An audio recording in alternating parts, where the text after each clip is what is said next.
Plastic மோல்ட்ஸ்லேயே நம்ம ஊற்ற போகிறோம். ஸோ இதெல்லாம் நல்லா போர் பண்ணதுக்கப்புறமா நல்லா டேப் பண்ணணும்.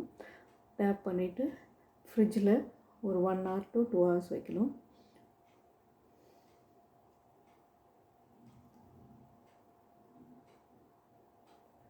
ஃப்ரீசரில் இல்லை, ஃப்ரிட்ஜில் தான் வைக்கணும்.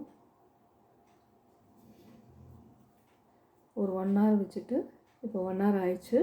பாருங்கள், சூப்பரான ஹோம்மேட் டார்க் சாக்லேட் வீட்டிலே ரெடி. அதுவும் கம்மியான இன்க்ரீடியன்ஸில் விதவுட் குக்கிங் ஈஸியான டார்க் சாக்லேட் ரெடி. ஸோ இந்த ரெசிபி பிடிச்சிருந்தால் லைக் பண்ணுங்கள், கமெண்ட் பண்ணுங்கள், ஷேர் பண்ணுங்கள், சப்ஸ்கிரைப் பண்ணுங்கள். ஸோ எவ்வளோ சூப்பராக வந்திருக்கு பாருங்கள் டார்க் சாக்லேட்டு. இந்த பிளாஸ்டிக் மோல்ட்ஸில் ஊற்றிருக்கிறது நீங்கள் சும்மா இப்படி தட்டினாலே வந்துடும். ஸோ இந்த ரெசிபி ட்ரை பண்ணுங்கள். தேங்க்ஸ் ஃபார் வாட்சிங்.